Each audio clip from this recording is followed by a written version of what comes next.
खान साहब, अभी आपने बात की कि आपके पिताजी ने पहले राष्ट्रपति से कहा कि राग दरबारी की शुद्धता को बहाल रखना बहुत ज़रूरी है, लेकिन राग के साथ आजकल एक तो बहुत ज़्यादा एक्सपेरिमेंटेशन भी हो रहा है और उसके साथ साथ आपने भी कुछ कम नहीं किया, आपने भी कई सारे नए राग इजाद किए। कई बार तो ऐसा लगा जैसे कि आप अपने कई चाहने वाले और आपने लोगों के नाम पर भी राग रखे, जैसे प्रियदर्शनी राग इंदिरा गांधी के लिए, जवाहरलाल नेहरू के लिए, अपने पिताजी के लिए, अपने माताजी के लिए। तो ये राग का नाम रखने का मकसद क्या है? और अटल जी के लिए भी मैंने पिछले साल अटल रंजनी एक राग बनाया जी। तो ये it's a tribute, it's a homage जी। और आप देखते होंगे विदेशों में म्यूज़िक, लंच के वक्त म्यूज़िक बज रहा है, डिनर के वक्त म्यूज़िक बज रहा है, फ्यूनरल म्यूज़िक बज रहा है जी। और जब उस आदमी को बेरी कर दिया है, दफना दिया है, वहाँ भी म्यूज़िक बज रहा है। तो राग एक, हमारे देश में बहुत लोग हैं जो राग शब्द से डरते हैं। डरने की ज़रूरत नहीं है। राग का दूसरा मतलब है मेलोडी। डा रा डा डा डा रा डा रा डा रा डा रा डा रा डा डा रा डा रा डा डा डा डा रा। अब ये मेलोडी है जो हम गुनगुनाते रहते थे जी। डा रा डा रा डा डा रा डा डा डा रा डा रा डा री ना रा ना डा ता नो। तो हम अकेले बैठे रहते थे, गुनगुनाते रहते थे। फिर अचानक एक दिन हमने सोचा भाई क्या गा रहे हैं हम, ये है क्या जी। तो इंसान के अंदर every human being is born with sound and rhythm. इंसान के अंदर लय भी है और स्वर भी है जी। आपकी दिल की धड़कन जो है वो लय का इंडिकेशन है, आपकी जो नब्ज़ है वो लय है। And what ever you speak, conversation, recitation, chanting, part of music है वो सारा कुछ। बातचीत, कभी कभी आपको किसी की बातचीत बुरी लगती है जी, बेसुरी लगती है जी। तो इसीलिए मेलोडी आती है हमारे पास, फिर हम उसको एनालाइज करते हैं ये क्या गा रहा हूँ मैं, तो पता लगा ये कुछ नई चीज़ है जी। तो उसको एक हम नाम दे देते हैं। अब वो ऐसा वक्त था जब मैं ये मेलोडी गा रहा था जी।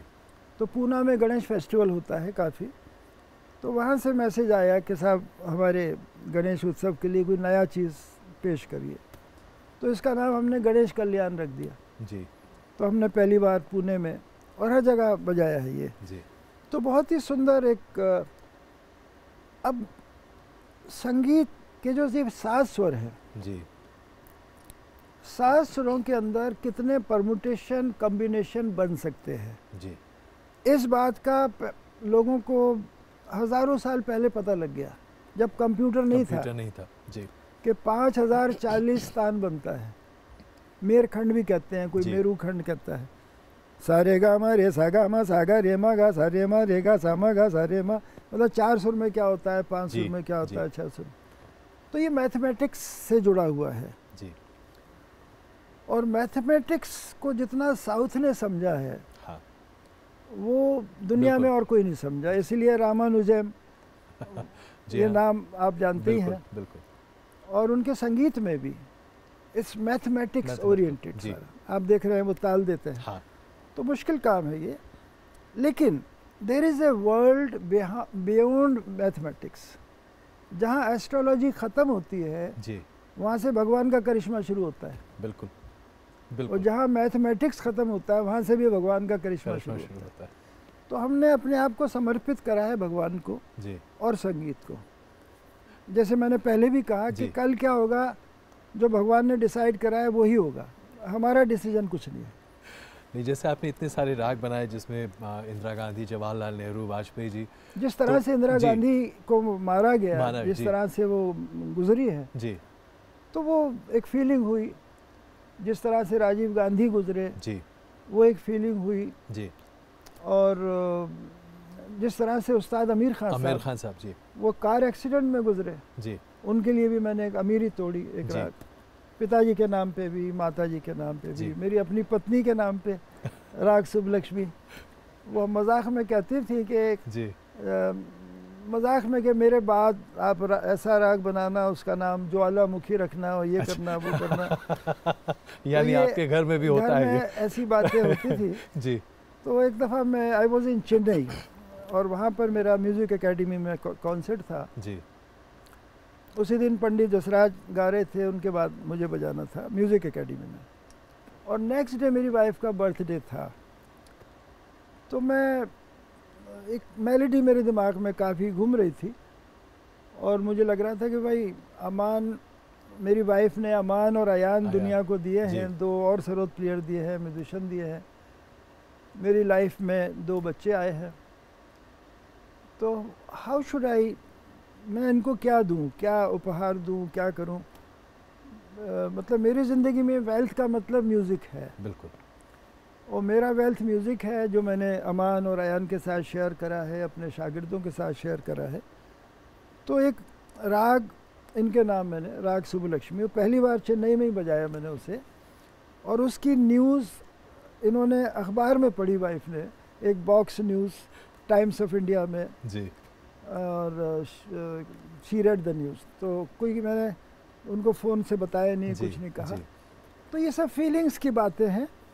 और तो राग एक मेलोडी होता है जो दिमाग में आता है। तो अब ये राग दरबारी भी मियाँ तानसेन ने बनाया था।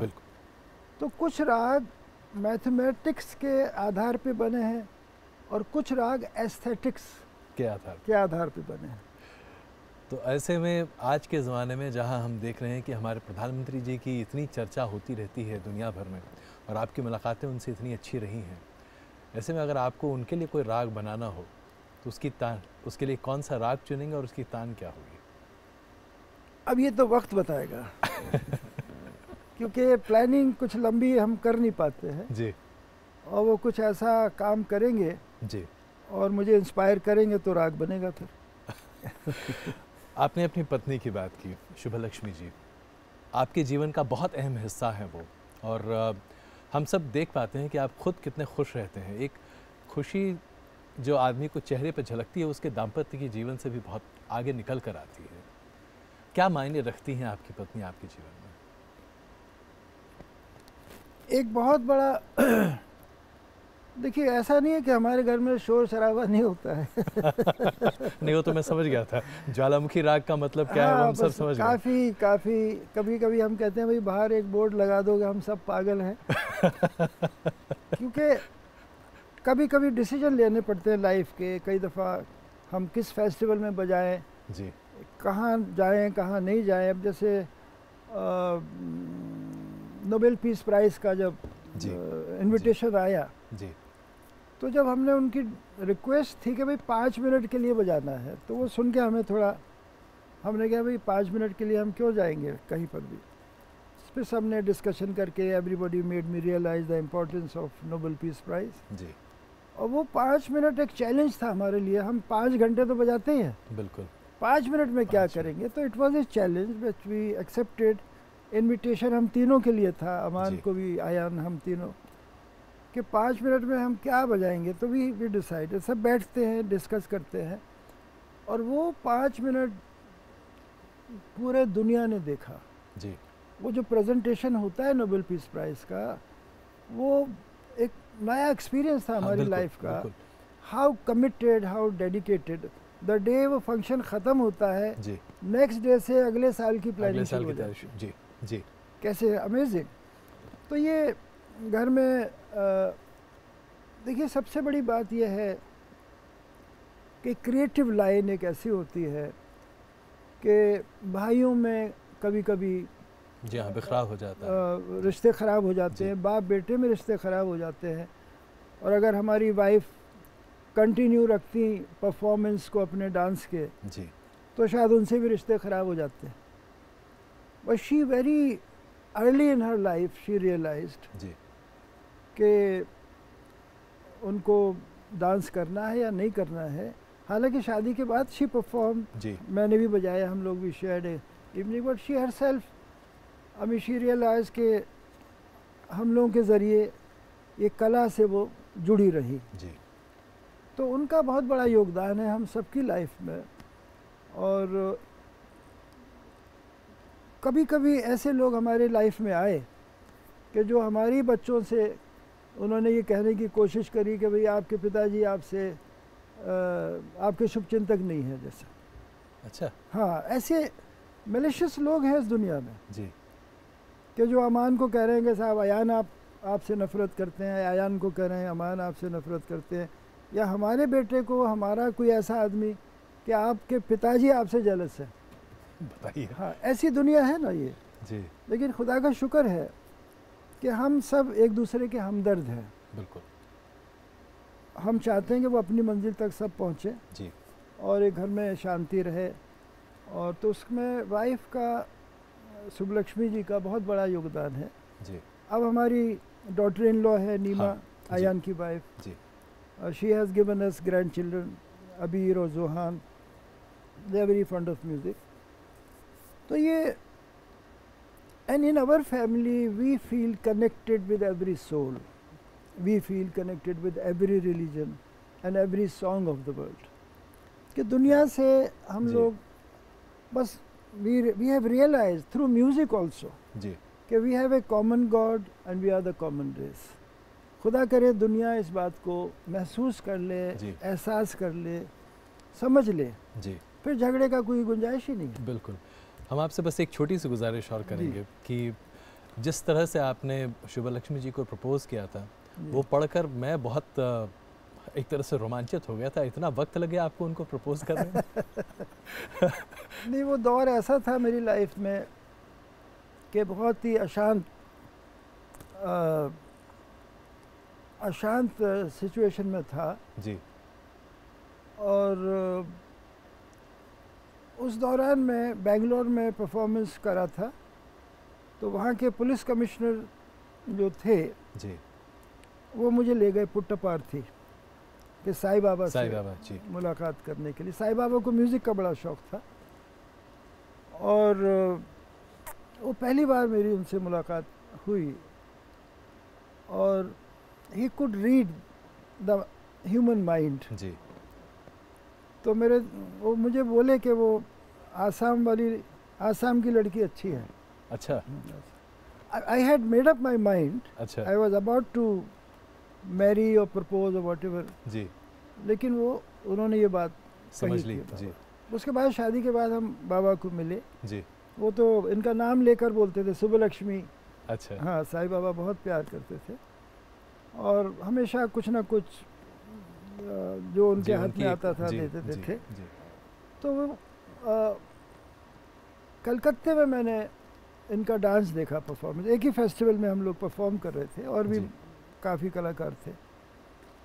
तो वो दिमाग की मेरी जो उस वक़्त हालत थी, because I always wanted to settle down and have a family, लेकिन उसमें बड़ा टाइम लग गया, बहुत वक्त गुजर गया। लेकिन खुदा का शुक्र है मैं ट्रैवल करता रहा, परफॉर्म करता रहा।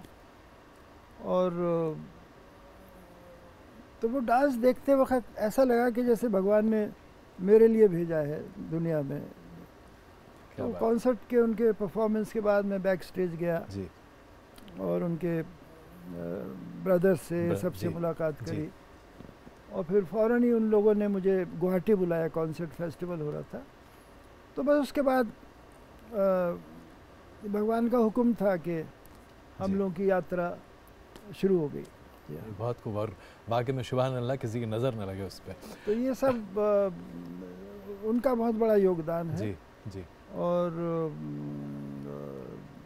और आज भी पूरे हिंदुस्तान के ऑर्गेनाइजर्स जो हैं वो उनको ही फ़ोन करते हैं, उनको ही ईमेल भेजते हैं और वो डेट जो एक्सेप्ट कर लेती हैं। तो क्योंकि यहाँ हिंदुस्तान में मैनेजमेंट नहीं है, जी। विदेशों में मैनेजमेंट है जी। अमेरिका में, यूरोप में हम लोग के यहाँ मैनेजमेंट है, लेकिन हिंदुस्तान में हर ऑर्गेनाइज़र से एक ऐसा रिश्ता है जी कि वो पर्सनली बात करना चाहता है, पर्सनली आना चाहता है, मिलना चाहता है। बिल्कुल। तो यहाँ we are not so commercial. हाँ, इस तरह से प्रोफेशनल नहीं है। लेकिन अगर आप जैसे प्रोफेशनलिज्म की बात कर रहे हैं, आज फिल्म म्यूज़िक की बात करें, सरोद वहाँ बहुत ज़्यादा दिखाई नहीं दे रहा, बहुत इन्वॉल्व नहीं है, जबकि आप काफ़ी ज़्यादा फिल्मकारों से, फिल्म के म्यूज़िक से, म्यूजिशियन से, गायकों से जुड़े रहे हैं और आपका राफ्ता भी बहुत रहा है। ऐसा क्यों हुआ? नहीं, मैं कभी बॉम्बे में रहा ही नहीं। मेरा ज़िंदगी में जी मेरा ग्वालियर से जो एक प्यार और रिश्ता है, तो दिल्ली नज़दीक है ग्वालियर से, तो पिताजी हमारे बहुत ही बुज़ुर्ग थे जी, और उनको मैं अकेला छोड़ के जाना नहीं चाहता था, क्योंकि हमारे जितने भी सहयोगी थे छोटे छोटे शहरों से सब बॉम्बे पहुंच गए। तो ऑल द क्रिएटिव वर्ल्ड वो बॉम्बे, क्योंकि बॉम्बे वाज जादू नगरी जी, और वहाँ ओवरनाइट लोग सुपरस्टार बन जाते थे जी। मैं बॉम्बे जाता था परफॉर्मेंस देने के लिए जी। लोग बुलाते थे 60s में, 61, 62 से फिल्म के लोग आते थे, म्यूज़िक डायरेक्टर आते थे, प्रोड्यूसर आते थे, लेकिन खुदा का शुक्र है मुझे ज़रूरत नहीं पड़ी फिल्म की। मैं क्लासिकल वर्ल्ड ने मुझे अपना लिया जी बचपन से ही, और मैं फेस्टिवल में बजाता था और जल्दी घर आ जाता था क्योंकि पिताजी व्रत थे जी। उनको, being the youngest child of the family जी, तो उनकी सेवा करने का। मुझे याद है जब मेरी पहली डॉक्यूमेंट्री फिल्म बनी, मिस्टर जेम्स बेवरेज जी, कनाडा से आए थे वो, बिस्मिल्लाह खान साहब की भी और भी लोगों की बना रहे थे वो, तो मेरा आधे घंटे का, और उसमें he was very keen to go to Gwalior and meet the Maharaja. उस वक्त माधवराव सिंधिया पॉलिटिक्स में नहीं थे, अच्छा, तो वेरी हैंडसम यंग मैन, तो वो फिल्म में उनका बहुत बड़ा रोल, ही वांटेड कि दरबार हॉल में परफॉर्मेंस हो, तो वो हुआ। तो ड्यूरिंग दैट शूटिंग वो मिस्टर बेवरेज ने एक सवाल करा मुझे, what is your ambition of life. जी, तो प्रॉम्प्टली उस फिल्म में आप देखेंगे मैंने कहा to look after my parents and to serve them. जी, तो वो मेरी ख्वाहिश और मेरे दिमाग में वो था कि भाई मैं हमेशा उनकी सेवा करता रहूं। जी, क्योंकि आप एम्बिशन कुछ भी बना लो, बिल्कुल, अगर आशीर्वाद नहीं है तो आपका कोई एम्बिशन पूरा नहीं होने वाला है, एकदम यकीन। ये यंग जनरेशन इस बात को भूल जाती है जी, कि 2+2 इज़ नॉट ऑलवेज 4, बिल्कुल, क्योंकि एक शक्ति है जो हमें देख रही है, जो हमें गाइड कर रही है, हमारे तौर तरीक़ों देख रही है, हमारी ख्वाहिशों को, हमारे इरादों को देख रही है। जी। तो आज हम जब सुनते हैं कि माँ बाप को घर से निकाल दिया, हाँ। माँ को ओल्ड एज में भेज दिया, ओल्ड होम में भेज दिया, ये तो बुज़ुर्गों के साथ जब भी हम कुछ सुनते हैं, देखते हैं, पढ़ते हैं, तो बड़ा अफसोस होता है कि भाई ये किस किस्म के जी, ये किस किस्म की पढ़ाई लिखाई है। बिल्कुल, बल्कि पढ़ाई लिखाई में कहीं कमज़ोरी है, और वो मैं आपसे शेयर करना चाहूँगा कि मेरी अपील है सारे हिंदुस्तान के स्कूल्स में जी, एक ऐसा पीरियड बनाए, एक ऐसा क्लास हो जहाँ बच्चे किताब लेकर अंदर ना जाएं, उनका किताबें सब बाहर रहेंगी। जी, टीचर सिर्फ उनके साथ बातचीत करे, बिल्कुल, उनके साथ उनको समझाए कि प्यार का मतलब क्या है, मोहब्बत का मतलब क्या है, समर्पण का मतलब क्या है, नमस्कार का मतलब क्या है, और माँ बापों का कंट्रीब्यूशन उनकी लाइफ में क्या है। बहुत ज़रूरी। जी, टीचर के पास टाइम नहीं है अभी किसी भी स्कूल में। जी, द मोमेंट स्कूल शुरू होता है, ओपन योर बुक्स, हाँ, टेक आउट योर नोटबुक्स, जी, वो बच्चे का हालचाल नहीं पूछता टीचर। ना। तो ये खराबी पूरे दुनिया में है। ये हाँ बिल्कुल एक यूनिवर्सल बात। तो ये एजुकेशन मिनिस्टर हमारा कुछ ऐसा रूल बनाए जी, कि जैसे आज हम सुनते हैं कि सरकार स्कूलों के ऊपर नए नए रूल कि आपको हर क्लास के हर बैकग्राउंड के बच्चों को आपको लेना है, कुछ इस किस्म के रूल बनते हैं। जी, तो क्या एक ऐसा क्लास ज़रूरी है कि जहाँ बच्चा किताब और नोटबुक लेके अंदर नहीं जाएगा, बाहर छोड़ के जाए, ताकि बच्चों को पता लगे कि मतलब क्या है भाई प्यार का, कंपैशन का, काइंडनेस का। जी, तो ये आपस में बातचीत बहुत ज़रूरी है। अब एक और सवाल खान साहब आपसे जानना चाहूँगा, आज के जो इस मौजूदा दौर में हम बॉलीवुड म्यूज़िक को बहुत सुनते हैं। एक वक्त हुआ करता था जब आप किशोर कुमार, मोहम्मद रफ़ी, तमाम लोगों को सुने तो एक अलग सी मेलोडी आपके कान में आती थी, मेलोडी थी वो। आज भी मेलोडी है लेकिन थोड़ी अलग तरीके की है। इन दोनों दौर को जब आप देखते हैं तो आप इन्हें कैसे समझते हैं और आपके हिसाब से क्या फ़र्क है? देखिए, हमारे पिताजी ओल्ड टाइमर थे जी। और उस ज़माने में फिल्म के लोगों को बहुत अच्छा नहीं समझा जाता था जी, जो ख़ानदानी लोग थे। यकीन जी। तो हमारे घर में रेडियो नहीं था। पिताजी को ये डर था कि फिल्मी गाने सुनेंगे जी। लेकिन हमारी बहनें लोग दो तीन बहनें जो थीं जी, वो बिना का गीतमाला सिलोन रेडियो सुनना चाहती थी जी। और बड़े असलियत ये है कि हर हिंदुस्तानी फिल्मी गाने सुन के बड़ा हुआ है जी। चारों तरफ लाउड स्पीकर बजते थे, शादी ब्याहों के, पान की दुकान पे और इधर चाय की दुकान पे। फिर पिताजी के मित्रों को हमने कहा, शागिर्दों को कहा कि भाई घर में एक रेडियो तो आ जाए कम से कम। पिताजी को समझाया कि साहब देश की न्यूज़ सुनना बहुत ज़रूरी है, दुनिया की खबरें आना चाहिए, आपको पता होना चाहिए देश में क्या हो रहा है, विदेश में क्या हो रहा है। तो वो राज़ी हो गए। एक छोटा सा रेडियो 150 रुपये का मर्फी रेडियो घर में आया जी।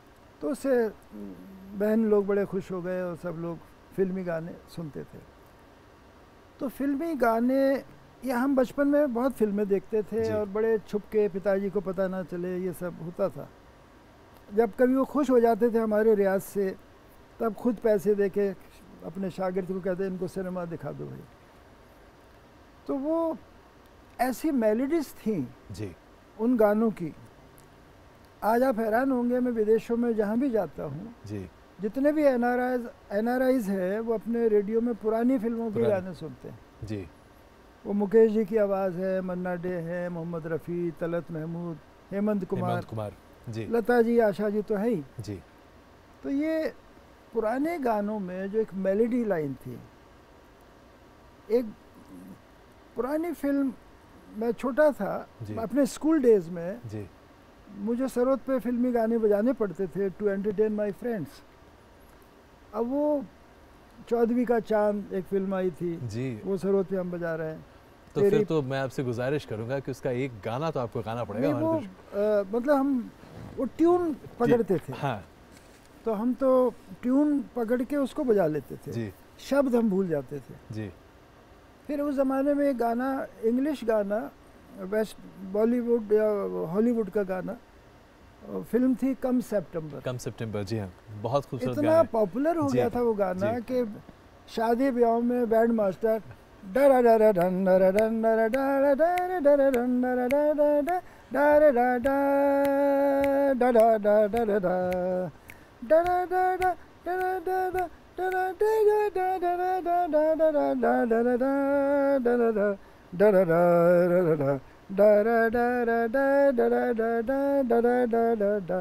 डरा डरा डरा डरा, यानी पूरी ब्याह शादियों में बारात में लोग डांस करते थे उस पे। इतना पॉपुलर हो गया वो। फिर इस ट्यून को किसी हिंदी फिल्म में हाँ, इनकॉर्पोरेट किया गया था। हिंदी गाने, हिंदी शब्द रखे, माधुरी दीक्षित उसमें डांस कर रही है और तो वो डांस तो खैर डांस की वजह से माधुरी का हर गाना बहुत अच्छा हो जाता था। तो बात यह है कि आज के जितने भी म्यूजिक डायरेक्टर्स हैं, they are very talented, they are very creative, they are genius, लेकिन उनकी जो लाइफ है गानों की वो ज़्यादा देर टिकती नहीं है। हाँ, ये एक बहुत बड़ी कमज़ोरी है, जहन से उतर जाती है। इसी मेलोडी लाइन जी जो होती है, कहाँ जा रहा है तू है जाने वाले, कहाँ जा रहा, ये सीमा फिल्म है जो मुझे अभी तक याद है, बोल भूल जाता हूँ। कहाँ, बलराज साहनी और नूतन उस फिल्म में थे जी।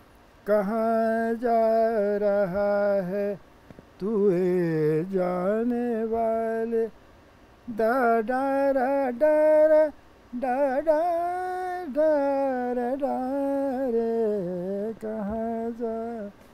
तो ये बहुत ही खूबसूरत मदन मोहन, एस.डी. बर्मन, ओ.पी. नैयर जी, शंकर जयकिशन, लक्ष्मीकांत प्यारीलाल, नौशाद साहब जी, और जितने भी पुराने लोग थे, R.D. बर्मन आखिरी उस दौर के थे जो बहुत ही वर्सेटाइल थे वो।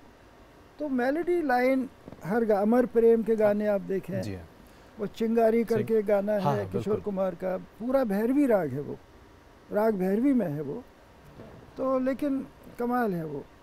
तो जो दुनिया है जी, वो मेलोडी को समझती है जी। एक इंसान की खुराक है शायद वो। जो हमारा सिस्टम जो है म्यूज़िक का, वो मेलोडी को एब्जॉर्ब करता है जी। और आप देख रहे हैं आज म्यूज़िक थेरेपी शुरू हो गई है। हाँ बिल्कुल।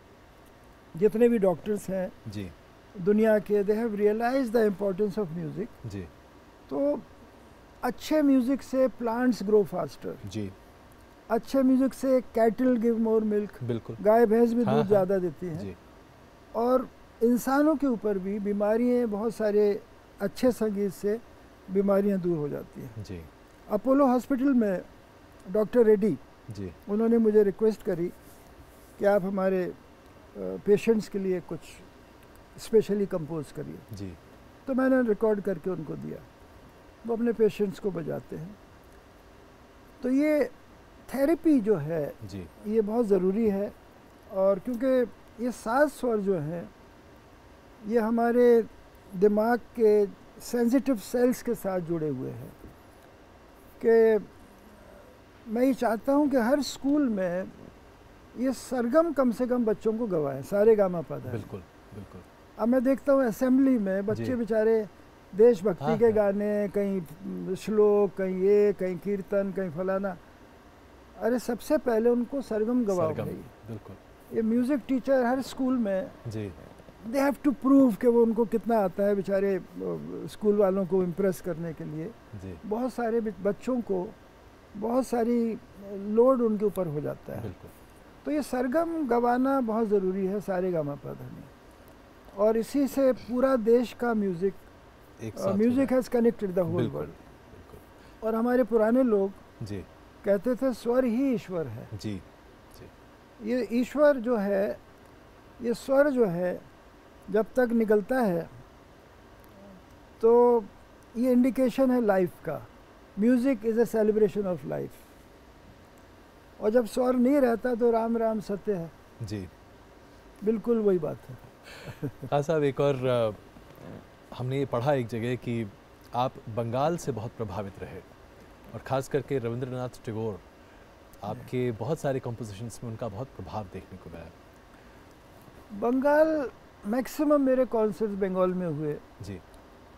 और पहले मुझे रविंद्र संगीत पसंद नहीं था जी, लेकिन मेरे एक मित्र हैं कलकत्ते में जिन्होंने कोशिश करी कि मैं समझूं और इसकी वैल्यू को पहचानूं। फिर एक बहुत बड़ी सिंगर थी वहाँ, सुचित्रा मित्रा जी जी, बहुत ही लेजेंडरी फिगर।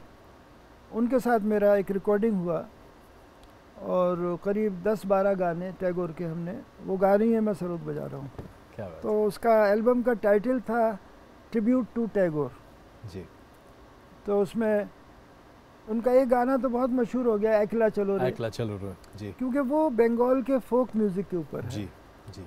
और रविंद्रनाथ टैगोर का बहुत इन्वॉल्वमेंट था म्यूज़िक में जी। हमारे देश की बहुत बड़ी, मेरे पिताजी की कॉन्टेम्परेरी सिंगर थी केसरबाई केरकर, महाराष्ट्र की थी, गोवा की थी जी। वो इतना अच्छा गाती थी कि टैगोर साहब ने उनको टाइटल दिया सुरश्री। तो उसको बाद में लोग सुश्री लिखते थे उनके लिए, सुश्री केसरबाई केरकर, लेकिन वो असल में सुरश्री थी। और हमारे पिताजी उनका गाना बहुत पसंद करते थे। और वो भी मैंने बचपन में देखा कि पिताजी के कार्यक्रम में केसरबाई बैठी हुई हैं, और जब वो ख़त्म हुआ तो स्टेज पे गई, उनका हाथ को चूमा कि आप क्या कर देते हैं, क्या बजाते हैं। तो टैगोर साहब कई बार हमारे पिताजी को इनवाइट किया। अच्छा। और पिताजी से सिर्फ आलाप सुना उन्होंने। वो मेलोडी के शौकीन थे टैगोर जो थे, उनको रिदम नहीं पसंद था। बाद में टैगोर साहब के फॉलोअर्स ने जी रिदम उसमें डाल दिया गानों में। उनका because he was brought up by Britishers and governors and ये सब लोग थे। और वो ऐसा दौर था, महात्मा गांधी और ये सब, तो उन्होंने एक शांति निकेतन जो बनाया जी। और वहाँ भी मुझे जाने का मौका मिला, वहाँ बजाने का मौका मिला। तो टैगोर साहब का एक यानी उनका एक बहुत बड़ा कंट्रीब्यूशन है रविंद्र संगीत, आज सभी, और जनगण मन भी, जनगण भी, तो बहुत बड़ा योगदान है आर्ट एंड कल्चर पे हमारे देश के। और बंगाल में तो हर घर में एक तरह से हारमोनियम है, तबला है, डिनर के बाद सब लोग बैठ के गाते हैं जी। और आज आपको हैरानी होगी कि बंगाल में जी और महाराष्ट्र में, साउथ तो है ही जी, लेकिन हमारे नॉर्थ इंडिया में ये महाराष्ट्र और बंगाल में मैक्सिमम म्यूजिशियंस, क्लासिकल म्यूजिशियंस जी, वो बहुत ही टैलेंटेड है। और ऑडियंस है। कभी कभी हमें पूना में, कभी बॉम्बे में सुबह 6 बजे कॉन्सर्ट रख देते हैं और लोग आते हैं। हाँ, नहीं बिल्कुल। तो ये 4-4 हज़ार, 5-5 हज़ार लोग सुबह 6 बजे बॉम्बे शहर में भी आ जाते हैं। तो ऐसा नहीं है कि क्लासिकल म्यूज़िक कहीं दबा है या कहीं ख़राब हुआ है, लेकिन जिन लोगों की वजह से वो पॉपुलर हुआ वो ये 12 लोग थे जिनके ऊपर मैंने किताब लिखी। खान साहब, अभी जनगण मन की बात हुई तो मुझे लगा ये सवाल मैं आपसे पूछ लूँ जो आज हमारे पॉलिटिकल डिस्कोर्स के लिए बहुत महत्वपूर्ण है। आज राष्ट्रीयता एक बड़ा मुद्दा है, साबित करना पड़ता है कि आप कितने नेशनलिस्ट हैं। ये क्या साबित कर रहा है आज हम सब के लिए, और क्या ये वाकई में होना चाहिए था? नहीं, देखिए, जो हिंदुस्तान में पैदा हुआ है वो हिंदुस्तानी है, वो इंडियन है। इंडियन पहले है, बाद में वो मुसलमान हो या पारसी हो या किसी भी मज़हब का हो जी। लेकिन हर देशवासी को इस बात को महसूस करना है कि भाई मैं पहले इंडियन हूँ जी, और बाद में जिस घर में पैदा हुआ हूँ उस घर का आप रिलीजन वो आपके लिए ज़रूरी है जी। तो लेकिन ये दूरियाँ लोग क्रिएट करते हैं, दूरियाँ है नहीं जी, दूरियाँ क्रिएट करी जाती हैं। और जैसे जैसे इलेक्शन नज़दीक आता है दूरियाँ और बढ़ती जाती हैं और बड़े बड़े हंगामे हो जाते हैं। लेकिन ये तो देशवासियों को सोचना है बिल्कुल कि हमारा कैरेक्टर जो है, गंगा जमनी तहजीब, ये खुदा करे हमेशा बना रहे जी। पार्टीशन हो गया, ज़मीनों का पार्टीशन हो गया जी, स्वर का पार्टीशन नहीं हो सकता। स्वर वही है जी, चाहे वो फरीदा खानम गाएं या हमारी केसरबाई केरकर गाएं जी, स्वर वही है। स्वर का पार्टीशन हो ही नहीं सकता है, और ना ही लिबास का पार्टीशन हो सकता है। तो स्वर एक भगवान की देन है जी, और हर इंसान को नहीं मिलता ये। सही बात। ये बहुत ही अपार कृपा जब भगवान की होती है जी, तो इंसान को रियलाइजेशन होता है स्वर का और लय का। और जब स्वर और लय थोड़ा बहुत समझ में आने लगता है तो जीवन का नज़रिया बदल जाता है इंसान का। खान साहब, एक और आपका कोट मैंने पढ़ा था लाउड स्पीकर को लेकर, खास करके जब आप उसे चाहे भजन से जोड़ दें या आजान से जोड़ दें। क्या आज हम ये मानते हैं या हमारे आसपास के लोग ये मानते हैं कि ऊपर वाला वाकई में बहरा है, अपनी बात पहुंचाने के लिए हमें लाउड स्पीकर का इस्तेमाल करना पड़ता है? देखिए, लाउड स्पीकर रिलीजियस बिल्डिंग्स में ज़रूरत ही नहीं है, क्योंकि हमारे देश में हर रिलीजियस बिल्डिंग के पास में कोई ना कोई घर है जी, जहाँ बच्चे पढ़ाई कर रहे हैं, कोई बीमार पड़ा हुआ है, कोई कैंसर पेशेंट है जी। तो ये नॉइज़ पोल्यूशन हो जाता है। नॉइज़ पोल्यूशन भी एक बीमारी है बिल्कुल, और वो बीमारी से आदमी पीड़ित हो जाता है जी। इसलिए भगवान खुदा हर जगह है। आप घर में भी नमाज़ पढ़ सकते हो, घर में भी पूजा कर सकते हो जी, लेकिन हम दुनिया में लोगों को तकलीफ़ देने तो नहीं आए हैं। सही बात। हम दुनिया में सेवा करने आए हैं, लोगों को शांति देने आए हैं। और मुझे नहीं लगता लाउड स्पीकर की किसी भी रिलीजियस बिल्डिंग में कहीं कोई अहमियत, गुंजाइश ही नहीं है, ज़रूरत ही नहीं है। बिल्कुल, क्योंकि आसपास के लोगों को तकलीफ़ होती है। सही बात। और वो बेचारे तकलीफ़ को झेलते हैं जी, और उस परेशानी में मुब्तला रहते हैं। हाँ साहब, हमने बहुत सारी बातें कर ली, वापस सरोद पर लौटते हैं। सरोद घर की कुछ तस्वीरें आपको दिखा रहे हैं, यहाँ अभी आपके स्क्रीन पर दिखेंगी, ज़रा इन्हें देखिए और फिर उसके बाद हम आपसे थोड़ी इस पर भी चर्चा करेंगे। तो ये सरोद घर की तस्वीरें। सरोद घर, यहीं हम रियाज करते थे जी। नीचे हमारा रियाज का, ये पिताजी का, सरबरी रॉय एक स्कल्पटर थे, उन्होंने पिताजी का ये ब्रोंज का बनाया है जी। और इसी घर में हम पैदा हुए जी। इसी घर में हमारे पिताजी उस्ताद हाफिज़ अली खान साहब पैदा हुए। और इस सरोद घर की सबसे बड़ी जो सुंदरता है, जो इसका मैसेज है, यहाँ हिंदुस्तान के हर कलाकार का फ़ोटो है, हिंदुस्तान के हर म्यूज़िशियन का यहाँ फ़ोटो है जी। और अगर आप किसी भी और संगीतकारों के फ़ोटो देना चाहें जी, तो हम उसको बहुत ही अदब से आप लेंगे और वहाँ रखेंगे। और यहाँ पर बड़े बड़े संगीतकारों ने अपने गुरुओं के इंस्ट्रूमेंट दिए हैं जी। पंडित किशन महाराज जी ने अपने गुरु का तबला दिया है और उस्ताद जाकिर हुसैन ने अपने दादा गुरु का तबला दिया है, उस्ताद कादर बख्श का। और पंडित वीजी जोग ने एक ऐसा वायलिन दिया है जो उस्ताद अलाउद्दीन खान साहब जिसको बजाते थे, उन्होंने जोग साहब को दिया जी। और जोग साहब ने हमारे सरोद घर में वो वायलिन दिया है। परबत सिंह जी बहुत बड़े पखावज प्लेयर थे जी, उनका तबला है। उस्ताद मसीद खान साहब का तबला है और पंडित कृष्ण राव शंकर पंडित का तंबूरा है। उस्ताद बड़े गुलाम अली खान साहब का स्वर मंडल जो वो रखते थे जी, उनका स्वर मंडल है इसके अंदर।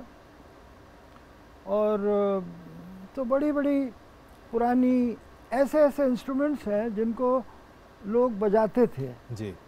ये ऐसे इंस्ट्रूमेंट्स नहीं है कि दिखावे के लिए रखे हुए हैं। बिल्कुल। वो जिन इंस्ट्रूमेंट्स पे लोग बजाते थे, गाते थे।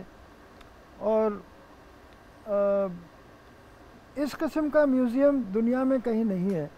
ये वो कलाकार हैं जी, जिनको अभी तक आप लोग सुनते रहे, देखते रहे। बिल्कुल। और इस सरोद घर में गाना हुआ, गिरजा देवी गाई,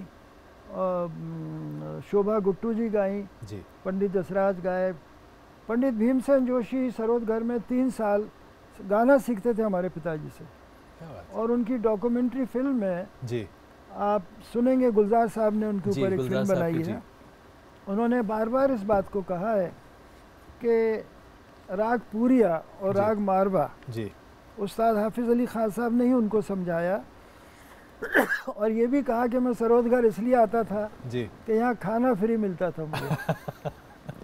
तो बहुत ही महान गायक थे पंडित भीमसेन जोशी जी।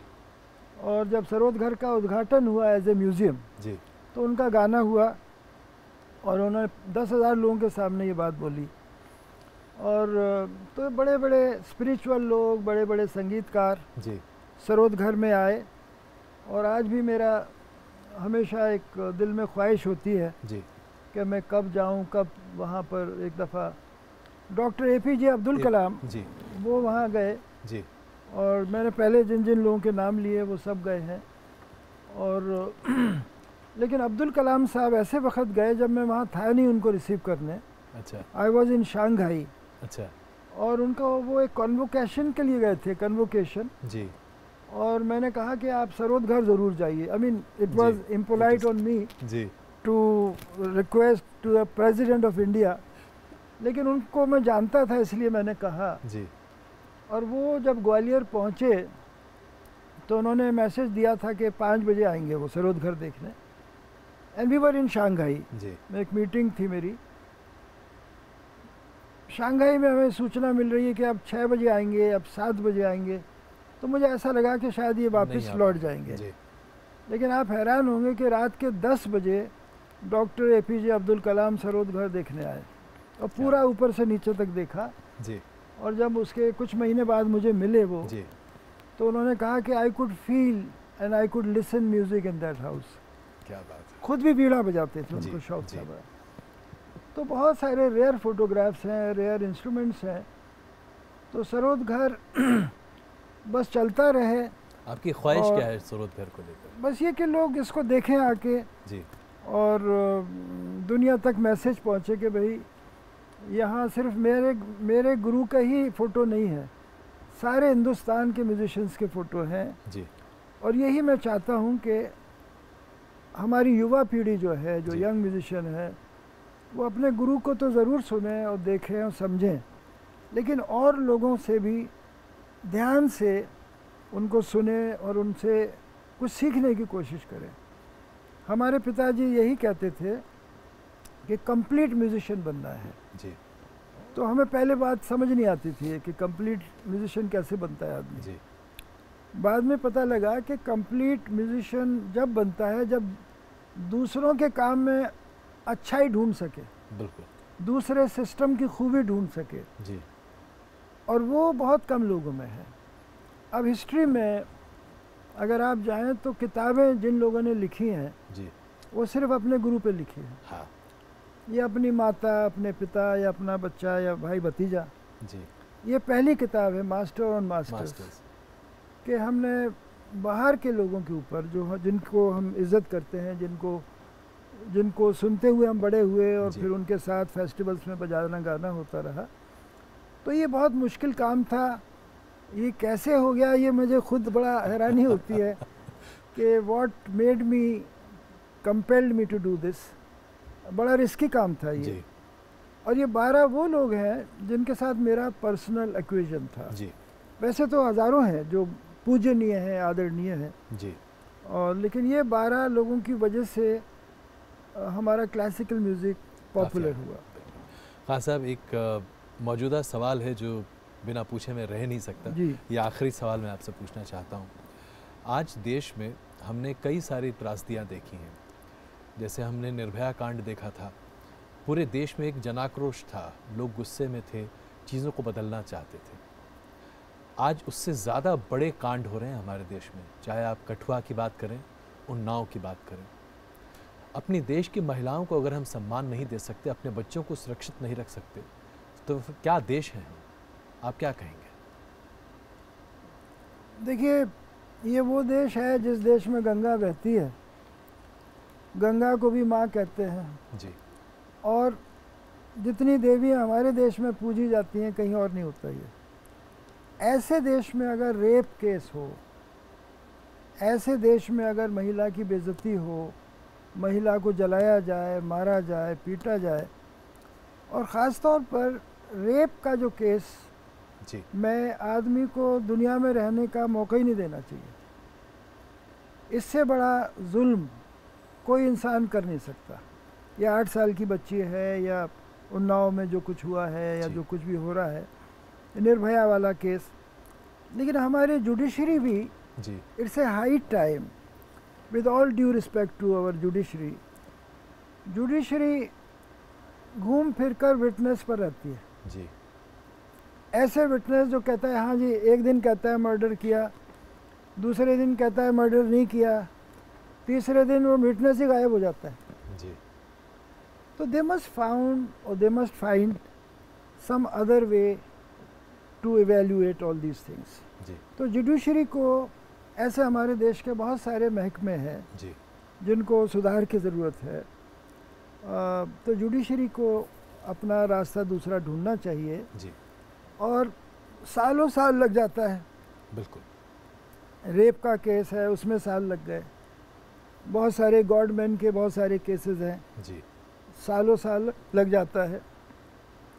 तो ये हमारे जो देश में जो लोग रूल कर रहे हैं, जी, उनको दुबई से सीखना चाहिए, अरब वर्ल्ड से सीखना चाहिए, सिंगापुर से सीखना चाहिए कि लॉ एंड ऑर्डर क्या होता है, कि लॉ एंड ऑर्डर का जो एक दहशत है, जी, वो आप दुबई में देखिए, वो आप सिंगापुर में देखिए, अबू धाबी में देखिए। अबू धाबी, जी। हमारे देश में जो एक ढील पड़ जाती है, जी, कि सब तफ्तीश होगी, और फिर FIR, क्या क्या अल्फाज हैं ये सारे, फिर CBI, फिर मैं टीवी में ये अल्फाज सुनता रहता हूँ। जी। लेकिन वो मामला इतना संगीन होता है और इतना उसको लैथलाली के साथ, जी, ऐसे ढंग से उसको डील करते हैं। तो मुझे तो लगता है कि ऐसी सज़ा होना चाहिए रेपिस्ट के लिए कि वो उसको दहशत होना चाहिए दोबारा ऐसा कुछ काम करने के लिए। बिल्कुल। लेकिन हमारे देश में कई गुनहगारों को बचा लिया जाता है जी। गुनहगारों को जो सज़ा मिलना चाहिए वो नहीं मिल पाती है। तो ये सब राजनीति के खेल खेले जाते हैं। बिल्कुल। और लेकिन जो बेचारा जो पीड़ित है, जो जिसके ऊपर जुल्म होता है, वो बच्चा हो, बच्ची हो, औरत हो जी। और सबसे अफसोस की बात है कि हज़ारों एम्पावरमेंट हैं, वुमेन एम्पावरमेंट जी। लेकिन आज भी स्कूल और कॉलेज में माँ का नाम कोई नहीं पूछता सिर्फ बाप का नाम पूछा जाता है कि पिताजी का नाम बताओ, पिताजी क्या करते हैं। जी। तो माँ को जो इज़्ज़त मिलना चाहिए वो आज भी नहीं मिली है। और मैं हमेशा अमान और अयान को बचपन से कहा है जी कि भाई आपकी पहली गुरु आपकी माँ है।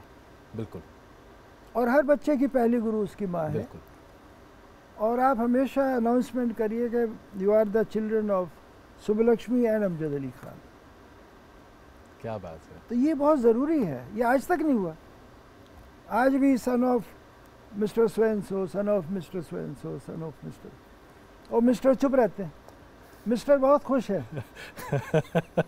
जी हाँ, मिस्टर चुप रहते हैं, इसीलिए सारी समस्या है। मिसेस की तो वो वॉइस ही नहीं बेचारी की, और मिस्टर भी खुश होकर चुप हो जाते हैं। जी।